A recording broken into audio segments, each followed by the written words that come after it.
Hey there, I'm Micah and welcome to Rare Plants in Paris. Bonjour à tous, je m'appelle Micah et bienvenue à Rare Plants in Paris. Rare plants, rare plants, rare plants in Paris. If you're new here, that's the intro.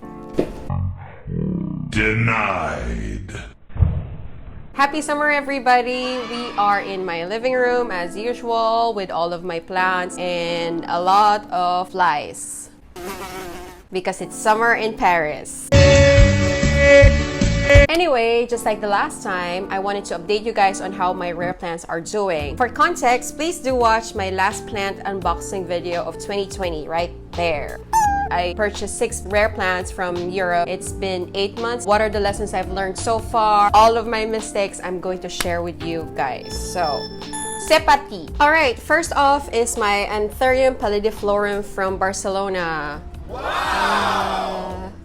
Sorry. Don't look at my underarms. She has grown so long. The first 2 original leaves are gone. She took a while to acclimate. 2 months, I would say. But once she started acclimating, she's just boom, boom, boom, pow. This one came out first, if you can see how small she is. And then the second one is this. Obviously longer. The third one is this one, a lot longer. There was this disaster night where my cats were just like destroying all of my plants. So it got damaged. So basically, she's staying in this IKEA greenhouse cabinet. My rookie mistake with that is I didn't secure my plants. I don't know, I was just not thinking about that. If this IKEA cabinet shakes, there's a possibility that the top plant might fall off, and on the process it will destroy all of the plants that are below her. From then on, I decided to buy hooks and stuff, and I just use this little paper clips like that in case my cat jumps on this IKEA cabinet / cat tower. The plants might shake, but they're secured. So I've learned my lesson in there. As you may notice, all of the leaves have some form of damage. Sometimes I didn't even cause, just like this one. When they sprout out, even that is damaging for the leaves sometimes. So I don't get the perfect leaf. There's always something. And this one, I was just so happy that finally I got a perfect leaf. And then it was 3 weeks ago, I was trying to shoot a picture with all of my Anthuriums. I put her on the floor and I was gonna pull her up. I totally forgot how long the leaves are. And I didn't know that I stepped on the tip of this one, and voila. But so far, it has been a pleasure keeping this one. It's not really fuzzy. The roots are not like Anthurium magnificum, like udon. They're still kind of obvious. It's going to give me another leaf very soon. I promise I will be more aware not to step on you. It also flowered. And it's funny, the flower was giving me the middle finger. It looks like that. I just love how the leaves are so long. It's one of those plants that looks simple, but then when you look at it, it's whoa. There's this velvety, shiny feel to it. It almost feels like that it's wearing some highlighter, makeup highlighter. Yeah, so if you're hesitant about it, I gave you my story. It's really cute. And voila. Ta-da! Next is my Anthurium magnificum. I transferred her to this pot just very recently because this leaf has all of this dots. Ew. Ask around the plant community, all of the experts and sellers I know. Nobody can really tell me what's going on. It's not the mosaic virus thingy. It's not that, I'm pretty sure. Initially, I thought it was sunburn, too much exposure with the grow lights or whatever. Since then, I just moved her into this lechuza pot. So far, all of the plants that I'm not really successful with, I moved them into the lechuza.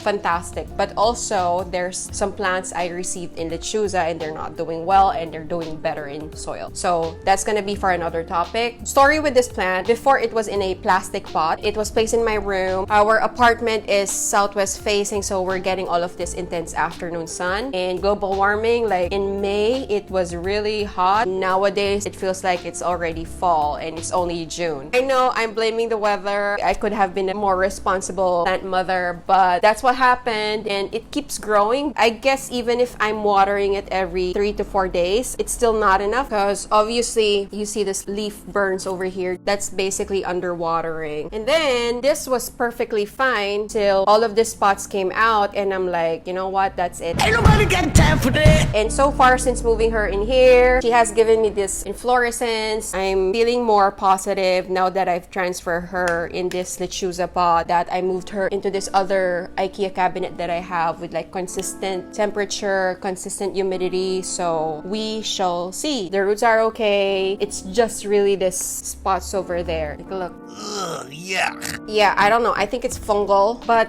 that's the thing. Like, I don't know how it can be fungal if they're in my room. These are some of the mysteries to me. Like, where did Amelia Earhart go? Why am I having this severe allergy? When is the French administration going to speed up? if you have any theories what this is, let me know in the comments down below. And voila, that's that. Next one, we have my Syngonium albo variegata. Best purchase ever. So this is the mother plant I've propagated, and it has 1, 2, 3, 4, 5, 6, 7. 7 babies so far. Baby number 1, baby number 2, baby number 3, baby number 4, baby number 5, baby number 6, and baby number 7. It actually produced 2 more, but I wanted the mother plant fuller, fluffier. So there's actually 2 more in here. Baby number 8, this one. This is baby number 9. I just planted them on the side. Technically, this is the mother plant, just this section over here. I am super happy with this one. First of all, I got a nice bargain with this plant. I mean, you'll see in my plant unboxing, they were like big leaves with a lot of variegation, and I didn't spend a lot. They grow fast. In just a matter of like 6 months, I've produced all of this. Actually, over the winter, I did some air layering just because I wanted to try it out. And if you know the story of what happened with my apartment, there was like construction. We didn't have a lot of light, so I thought it's best to do air layering just to be safe. But it's not really necessary. You just have to cut it. For example, this air roots over here, yeah, you can definitely root that already in soil. But if you have something like this, it's too small, put it in sphagnum moss first. With the air layering, at one point it was producing smaller leaves because it's focusing the nutrition on the roots. We went from a leaf that are normally this big to something like this, a huge difference. They're very hot in Paris right now, and of course, because it's variegated, the whiter the better. It's very sensitive to watering in a sense that it's having this some sort of edema. This is a perfect example of that one. It goes transparent and then you'll see kind of watery. So that's a sign that you watered too much. But actually, it's not a big deal. After a couple of days, it will just disappear. But I guess if it keeps on happening, then it's a sign that you're giving this plant too much water. The second issue is I was first alarmed with the dots. Voila, see that one over there? It looks like freckles. I thought initially I have some pest or thrips, but actually no, it's just because it's white. That's what happens when you get variegated leaves that have a lot of white. They turn brown. There's no chlorophyll to photosynthesize, so that will eventually happen for older leaves like that. If you're planning to get this one, I swear you wouldn't regret it. It's just outstanding.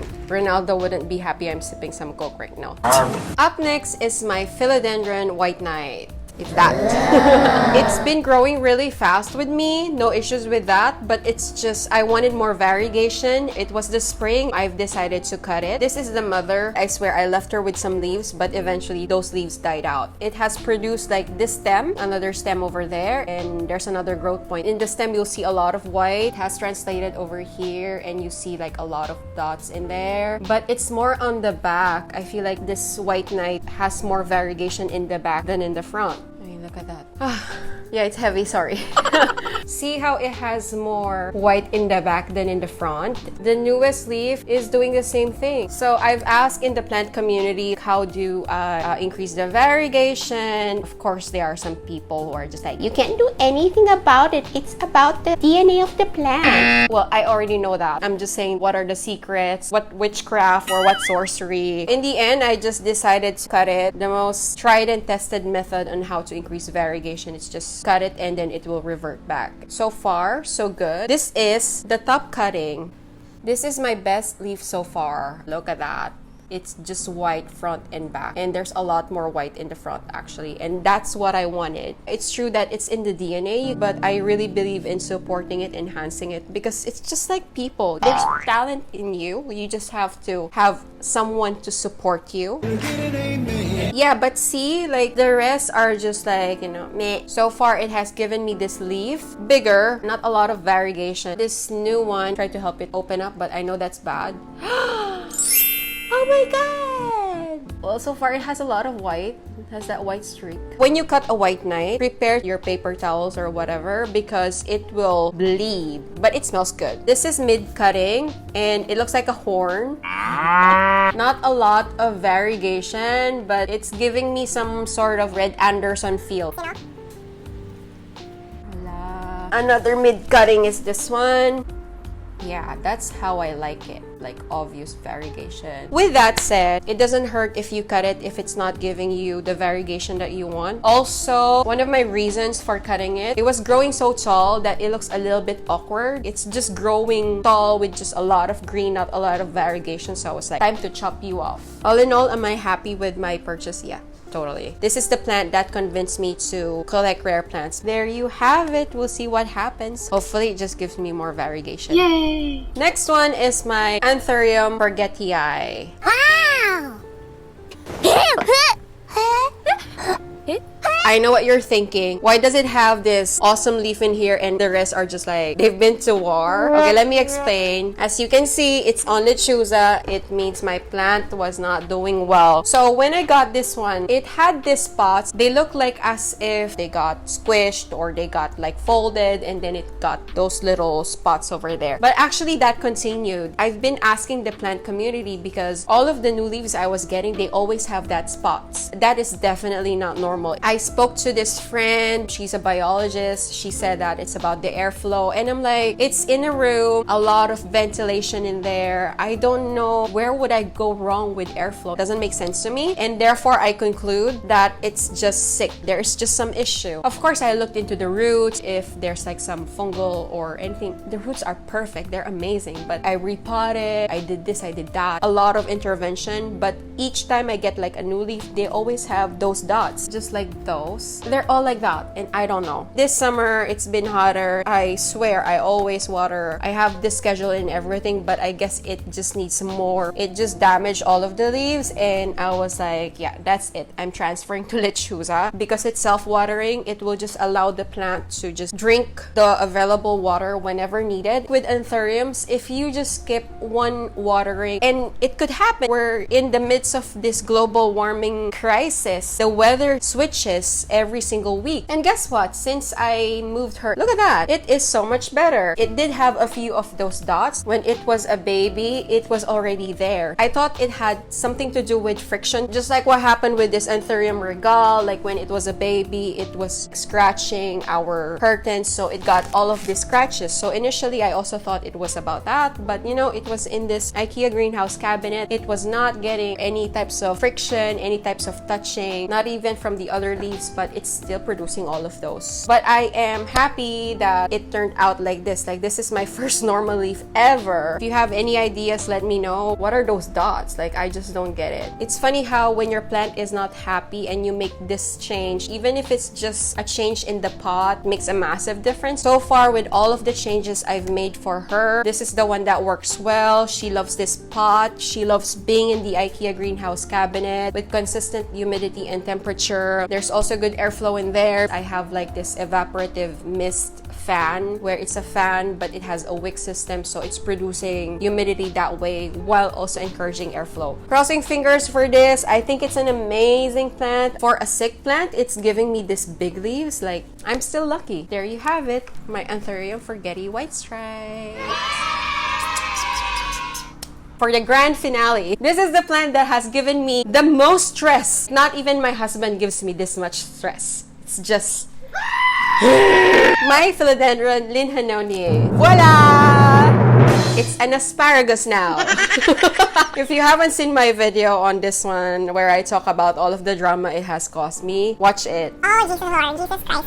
Oh my God. If you think your calathea is a bitch, you should get one of these. Long story short, I got a philodendron lynnhannoniae. My fault, I didn't do the research. To be fair, I'm so sorry. There was nothing. This is why it prompted me to make a video about it. There were like 3 plant stores that provided like some information, but even then, they're contradicting each other. Didn't realize that what it wanted is actually Tarzan's environment. That humid and it gets cold at night, and I cannot provide that. I am in Paris. I am not in South America. It actually humbles me in a way that I am just human. I am not God. I cannot recreate the Amazonian forest. Anyway, it was doing well. 2 weeks later, it started showing some spots. I don't know what to do. I reached out to the plant community on Facebook and I got all of these funny comments that I just realized I am not alone. There are a lot of victims of this plant. Later on, I would learn that others are successful growing it. They grow it in their backyard and they're not even giving so much effort the way I'm doing with it. There's also the debate whether it's a forgetii or if it's a lynnhannoniae, so I don't know. That's the thing, they're so rare sometimes that you don't have the information. Then I moved her into this IKEA cabinet. It still kept growing, but the problem is every time it's sprouting a new leaf, it's always abnormal. Normally the leaves are the size of my hand. It will give me like this small leaves and they would just be like deformed. Trust me when I say I've tried this, I've tried that, but it just kept going like that. With the spring weather, it's been so hot and they're getting more and more deformed. So I thought I have to do something else. Luckily, because of the video I made, this guy from Switzerland, shout out to B-chan, he told me he's been successfully growing his philodendron lynnhannoniae